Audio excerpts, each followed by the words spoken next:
لا حول ولا قوة إلا بالله العلي العظيم. أعوذ بالله من الشيطان اللعين الرجيم. بسم الله الرحمن الرحيم. الحمد لله رب العالمين. الصلاة والسلام على أشرف الأنبياء والمرسلين سيدنا ونبينا وشفيع ذنوبنا مولانا بالقاسم محمد اللهم صل على وآله الطيبين الطاهرين المعصومين المنتجبين المنتخبين. أما بعد، قال الله تبارك وتعالى في القرآن الحكيم وأصدق الصادقين وقوله الحق. بسم الله الرحمن الرحيم. اهدنا الصراط المستقيم صراط الذين أنعمت عليهم غير المغضوب عليهم ولا الضالين. صدق الله العلي العظيم. صلوات اللهم صل على محمد وآل محمد. عزیزان محترم، سواران علی ابن ابی طالب علیہ السلام اور مولا کے چاہنے والے، آج ہماری تیسری مجلس کہ جس کا عنوان صراط مستقیم ہے. اللہ نے اس کتاب کو انسانوں کی ہدایت کے لیے نازل فرمایا کہ جس میں پروردگار نے ارشاد فرمایا اہدنا الصراط المستقیم، کہ تمہیں سیدھے راستے کی ہم نے ہدایت دے دی ہے، تمہیں ہم نے ایک راستہ بتایا ہے. لیکن پروردگار نے ایک راستہ نعمت والا بتایا اور دوسرا راستہ غیر المغضوب علیہم ولا الضالین، وہ راستہ ہے کہ جس پر اس نے اپنا غضب نازل کیا. اب یہ ہمیں پہچاننا ہے کہ پروردگار عالم نے جو راستہ ہمیں بتایا ہے ہم کس راستے پر چلیں. عزیزان محترم، اہدنا الصراط المستقیم میں آج آپ کو جو میں نے کل موضوع اپنا روکا تھا کہ اہدنا الصراط المستقیم، یعنی یہ سورہ الحمد میں جو یہ آیت آئی ہے، اس سورہ الحمد کے 10 نام ہیں جو کل میں نے آپ کو بتائے تھے. ان میں سے آج 5 نام ہیں جو میں آپ کے سامنے پیش کروں گا تاکہ یہ ہمارے نوجوان طبقے تک یہ پہنچ جائے میسج. ان میں سے 5 نام جو میں آپ کے سامنے پیش کر رہا ہوں، اس میں سب سے پہلا سورہ فاتحہ میں سے جو سب سے پہلا نام ہے وہ ہے وافی. وافی، واو الف فے، یہ ہے وافی. دوسرا نام ہے کافی، یعنی ہمارا 7واں نام. 8واں نام ہے اساس، جس کی ابتدائی شروعات میں یعنی کسی کو چیز کو بھی بنیاد رکھی جاتی ہے اس میں استعمال ہوتا ہے، اس کو کہتے ہیں اساس. دوسرا ہوتا ہے، اور یہ جو 9واں نام ہے وہ ہے صلاۃ، اور 10واں نام جو ہے وہ ہے حمد. تو عزیزان محترم، یہ سورہ الحمد کے کل 10 نام ہوئے: وافی، کافی، اساس، صلاۃ اور حمد. عزیزان محترم، صراط مستقیم جو ہے، اہدنا الصراط المستقیم، پروردگار عالم نے جو رکھا ہے، اور اس کے الحمدللہ سورہ فاتحہ کے جو 10 نام ہیں، ہو سکتا ہے کتابوں میں اور بھی اضافے ہوں، لیکن جہاں تک میں نے پڑھا وہاں سے 10 نام ہیں. انشاءاللہ اگر آگے ہوگا تو آگے کی مجلس میں انشاءاللہ اس کے اور نام گنائے جائیں گے، اور انشاءاللہ کوشش یہ کروں گا کہ ان 10 ناموں کی جو ایک اور بھی اگر کوئی نام اضافی میں آتے ہیں تو میں انشاءاللہ وہاں تک کوشش کروں گا کہ مکمل ہو جائے. عزیز محترم، آج مجھے تھوڑی سی گفتگو کو ہو سکتا ہے طویل ہو جائے کیونکہ آج ہماری آخری مجلس ہے، اور ہمیں مولا کو پرسہ بھی دینا ہے 21 رمضان۔ صراط مستقیم، الصراط المستقیم، یہ جو صراط مستقیم ہے یہ 14 حروف ہیں، توجہ فرمائیے گا، 14 حروف ہیں، اور 14 کو اور کہاں گنا جائے کہ جہاں پر پروردگار عالم نے اس سورہ کو 2 مرتبہ نازل کیا، مکے میں اور مدینے میں، یعنی دوہرے سورہ، تو 7 اور 7 ملا کے آیتیں کتنی ہوتی ہیں؟ 14۔ حروف کتنے ہیں؟ کا 14۔ اس کا مطلب کیا ہے؟ کا صراط مستقیم، سیدھا راستہ۔ تو کون ہے کائنات میں جو ہمیں صراط مستقیم دکھائے گا؟ تو امام جعفر صادق علیہ السلام، امام محمد باقر علیہ السلام، امام زین العابدین علیہ السلام، اور جتنے بھی ہمارے ائمہ معصومین ہیں، امام علی کو چھوڑ کے سارے امام نے فرمایا، میرے جد امجد، میرے بابا، میرے دادا، میرے جد امجد نے فرمایا ہے کہ صراط مستقیم سے مراد کوئی اور نہیں بلکہ علی ابن ابی طالب ہیں۔ اللہم صلی علی محمد وعلی علی ابن ابی طالب علیہ السلام۔ اور ایسے نہیں بلکہ پیغمبر ایک موقع پر تشریف فرما ہے منبر پر، سارے صحابہ، کچھ صحابہ دائیں طرف تھے، کچھ صحابہ بائیں طرف تھے، اور کچھ صحابہ بیچ میں بیٹھے ہوئے تھے۔ پوری مسجد نبوی چلا چل تھی کہ اسی اثنا میں میرے حبیب نے فرمایا، بسم اللہ الرحمن الرحیم، الحمد للہ رب العالمین، الرحمن الرحیم، مالک یوم الدین، ایاک نعبد و ایاک نستعین، اہدنا الصراط المستقیم۔ یہ نبی آیت فرماتے گئے۔ ایک شخص کو بخار تھا، ہیضہ تھا بولنے کا کہ کچھ بھی رسول کہیں میں ضرور کہوں، وہ کھڑا ہوا اور اپنے دونوں ہاتھ، توجہ فرمائیے گا، اپنے دونوں ہاتھ کو بہت ہی ادب کے ساتھ پیٹ سے ملا دیے۔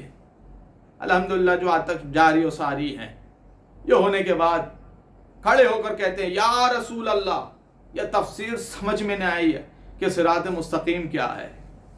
توجہ فرمائیے گا عزیزان محترم، اتنے میں کچھ ہی وقت، کچھ ہی لمحے گزرے تھے کہ امامت کے قدموں کی آہٹ نبوت کے گوشوں نے سنی، اور جیسے ہی امامت دروازے کے قریب آئی، نبی نے فرمایا، بسم اللہ الرحمن الرحیم۔ ابھی نبی کا بسم اللہ الرحمن الرحیم کہنا تھا، علی کے ایک قدم آگے بڑھنا تھا، علی کا آگے بڑھنا، نبی کی آیت کا دہرانا، الحمدللہ رب العالمین، پھر نبی علی آگے بڑھے، مالک یوم الدین، ایاک نعبد و ایاک نستعین۔ ایک ہاتھ کا فاصلہ تھا کہ نبی اور علی قریب آ گئے۔ اب نبی نے فرمایا، جتنے یہاں پر بیٹھے ہیں یہ سن لے، صراط مستقیم کوئی اور نہیں بلکہ صراط مستقیم علی ابن ابی طالب ہے۔ صلوات پڑھ دے محمد و آل محمد، اللہم صلی علی محمد و آل محمد۔ تو عزیزان محترم، صراط مستقیم سے مراد علی ابن ابی طالب علیہ السلام ہے۔ اور ایک آپ کو اسی صراط مستقیم سے ایک کہ انس ابن مالک، یعنی انس ابن مالک نبی اکرم کے پاس تھے۔ وہ روایت فرماتے ہیں کہ میں نبی اکرم کے پاس بیٹھا ہوا تھا، نبی نے فرمایا کہ جب قیامت کا دن ہوگا، توجہ فرمائیے، جب قیامت کا دن ہوگا اور پلے صراط ہر ایک آدمی گزر رہا ہوگا، تو اس وقت ندا ہوگی کہ رک جاؤ، تم سے جو سوال کیا ہے اس کا جواب دینا ہے۔ لوگ پریشان ہوں گے کہ یہ ماجرا کیا ہے۔ توجہ فرمائیے گا، یہ کون روایت کر رہے ہیں؟ رسول خدا کے صحابی، کہ انہوں نے رسول خدا سے سنا ہے کہ جب روز قیامت لوگ پورے صراط سے گزر رہے ہوں گے، یعنی یہ جہنم کا راستہ اور یہ پورے صراط اس کے اوپر ہے، لوگ گزر رہے ہوں گے، تو اس وقت ایک آواز آئے کہ رک جاؤ۔ لوگ پریشان ہوں گے، لوگ کہیں گے یعنی یہ کیا ماجرا ہے، یہ کس کی ندا ہے جو اور قرآن کی یہ آیت بھی ہے۔ تو اس وقت نبی اکرم فرماتے ہیں، لوگوں نے پوچھا یا رسول اللہ کیوں روک دیا جائے گا؟ کا ایک سوال ہوگا، کا کوئی ولایت علی ابن ابی طالب ہے، کا اس کا کسی کے پاس پروانہ ہے؟ توجہ فرمائیے گا۔ اب وہاں پر کچھ میں بے چینی ہوگی۔ اچھا، میں نے ایک اپنے استاد محترم سے اور دیگر علماء اکرام سے بھی سنا ہے کہ ایک پولیس رات جو علی ابن ابی طالب سے مروی ہے، اور دوسرا پولیس رات کون؟ یہ دوسرا پولیس رات جو جہنم کے اوپر رکھا جائے گا، بھڑکتی ہوئی آگے اور اس کے اوپر رکھا جائے گا، اور وہاں پر یہ کہا جائے گا کہ کون ہے جو پولیس رات سے گزرے گا؟ پہلا وہ ہوگا جو ایسا جائے گا جیسے کڑکتے ہوئے بادل میں بجلی ہوتی ہے۔ کچھ اے مولا کے علی ابن ابی طالب کے چاہنے والے کچھ ایسے گزریں گے۔ دوسرے وہ ہوں گے کہ جو گزریں گے لیکن کیسے؟ ہوا کی رفتار سے۔ تیسری روایت کہ وہ ایسے گزریں گے جیسے گھوڑا گزرتا ہو۔ اور کچھ چوتھے ہوں گے جو گزریں گے لیکن آہستہ آہستہ گزریں گے، اور پھر یہ ندا ہوگی کہ کس کے پاس ہے پروانہ، لاؤ وہ پروانہ۔ عزیزان محترم، آج میں آپ کو ایک ایسا واقعہ سنانا چاہتا ہوں جو شاید آپ نے زندگی میں کبھی سنا ہو۔ بزرگ تو سن چکے ہوں گے، لیکن جو جوان ہوں گے شاید وہ کبھی انہوں نے سنا ہو یہ جملہ، یہ واقعہ میں آپ کے نظر کروں۔ اور یہ واقعہ کہیں اور کا نہیں ہے، یہ واقعہ ہندوستان کا ہے۔ ایک قافلہ ہندوستان سے، جیسے ہر قافلہ زیارت کے لیے عراق آتا ہے، ایران جاتا ہے، سوریا جاتا ہے، ہر جگہ یہ زیارت کے لیے آتے ہیں، لیکن جب عراق کی زیارت کے لیے قافلہ آیا ہندوستان سے، ایسے امریکہ ہو کہیں بھی ہو، ہر جگہ سے قافلے آتے ہیں، پاکستان سے جگہ۔ جب وہ قافلہ آیا ہندوستان سے یہاں پر، تو اس نے ایک منظر دیکھا۔ اس میں ایک شخص کا نام تھا برا، یاد رکھیے گا، برا، ایک شخص کا نام ہے برا۔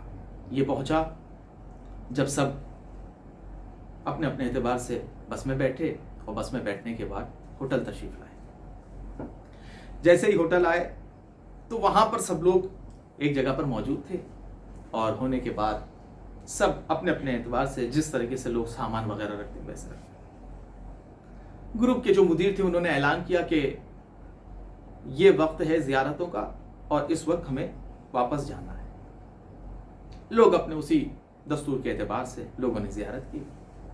سب سے پہلے کربلا سے سامرہ، قاسمین، اور آخری زیارت تھی نجف اشرف۔ جب یہ تمام زیارتیں ہو چکی تو نجف اشرف تشریف لائے، اور تشریف لانے کے بعد پہلے کوفہ، حنانہ، کمیل، یہ سب ایک روٹیشن ہوتی ہے ہر ایک کی کہ وہ زیارتوں کا مکمل ایک افسانہ ہوتا ہے کہ بھائی اسی دستور کے اعتبار سے آپ کو زیارتیں کرنی ہوتی ہیں، جیسے ان کے مدیر نے کہا ہوتا ہے۔ جب یہ تمام زیارتیں کر چکے اور نجف اشرف کی بھی زیارت کر چکے، تو یہ تھوڑے سے ایسے تھے کہ جب بھی امام کے روضے پر جاتے تھے تو یہ زیادہ گریا کرتے تھے، مولا سے لو لگاتے تھے، تو لوگ انہیں کچھ دیوانے کے اعتبار سے لوگ کہتے تھے کہ بھائی دیوانے ہیں، یہ کیا ہے؟ لیکن دیکھیں، مولا علی ابن ابی طالب کی چاہت ہر ایک شخص میں ہونی چاہیے، اور زیادہ سے زیادہ تر ہونی چاہیے۔ عزیزان محترم، جب یہ قافلہ روانہ ہونا چاہ کہ اب چلا جائے، تو سب سے پہلے یہ بس میں ہر ایک انسان چاہتا ہے کہ ہم بس کی پہلی سیٹ میں بیٹھیں، آگے بیٹھیں، تھوڑے منظر دیکھتے رہیں آگے کے۔